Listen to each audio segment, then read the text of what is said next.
বিন্যাসের দারুণ একটি অঙ্ক একেবারেই সহজে মজা করে শিখে ফেলবো। খেয়াল করেন কি বলছে, যদি np4 ইকুয়াল 6 গুণন np3 হয় তাহলে n এর মান কত। এটা রাজশাহী বিশ্ববিদ্যালয়ের ভর্তি পরীক্ষা আসছিল, এটা চাকরি পরীক্ষাও আসতে পারে। এটা কিভাবে করি খেয়াল করেন আমরা, তাহলে np4 আর হচ্ছে এখানে 6 গুণন হচ্ছে np3। আচ্ছা, এই ক্ষেত্রে আমাদের এই সূত্রটা আমরা জানবো যে বেসিক যে সূত্রটা npr এর যে সূত্রটা সেটা হচ্ছে n ফ্যাক্টোরিয়াল বাই হচ্ছে n মাইনাস আর ফ্যাক্টোরিয়াল, ওকে। আর ফ্যাক্টোরিয়ালকে কিভাবে ভাঙতে হয় সেটা দেখি। n ফ্যাক্টোরিয়ালকে যদি আপনি ভাঙতে চান তাহলে n মাইনাস 1, তারপর হচ্ছে n minus 2, n minus 3 factorial, এইভাবে এক এক করে কমবে।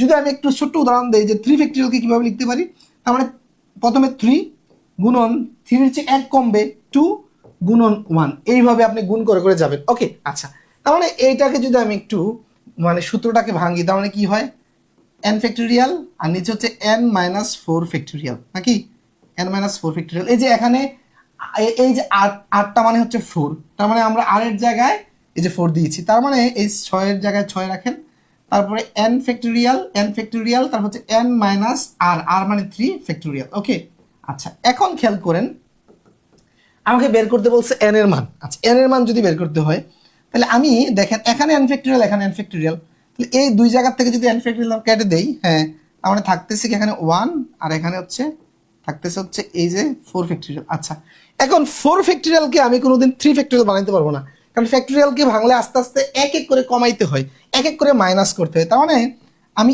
এইটা থেকে 4 ফ্যাক্টোরিয়াল করতে পারবো। খেয়াল করেন আমি এইটা তো উপরে 1, এই যে n মাইনাস 3 এখান থেকে যদি 1 মাইনাস করি তাহলে এই দেখেন, আচ্ছা এখানে একটু রাফ দেখাচ্ছি, n মাইনাস 3 থেকে যদি 1 কমাই তার মানে কি হয়, n মাইনাস 4 হয়। তার মানে আমি লিখতে পারি যে n মাইনাস 3 গুণন n মাইনাস 4 ফ্যাক্টোরিয়াল। ওকে, লিখলাম। আচ্ছা, খেয়াল করেন এখন এই জায়গায় এইটার এটা সেম কাটাতে চলে যায়, তার মানে এখানে থাকতেছে কি, এখানে থাকতেছে মূলত 1 আর এখানে থাকতেছে উপরে 6 নিচে হচ্ছে n মাইনাস 3, তার মানে আর গুণন করলে কি হচ্ছে n মাইনাস 3 এই পাশে 6 আর এই মাইনাস 3টা ওই পাশে চলে গেলে n ইকুয়াল টু 9 আসতেছে। বুঝতে পেরেছেন?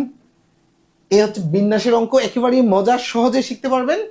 আমাদের কোর্সে জয়েন করতে পারেন ইনশাল্লাহ। একেবারে মূল থেকে প্রতিটা বিষয় আমরা শেখানোর চেষ্টা করি। আর যদি বলেন যে না, টাকা খরচ করব না, ফ্রি শিখবো, তাহলে সমস্যা নেই, আমাদের পেজের সাথে থাকুন, পেজে ফলো দিয়ে রাখুন।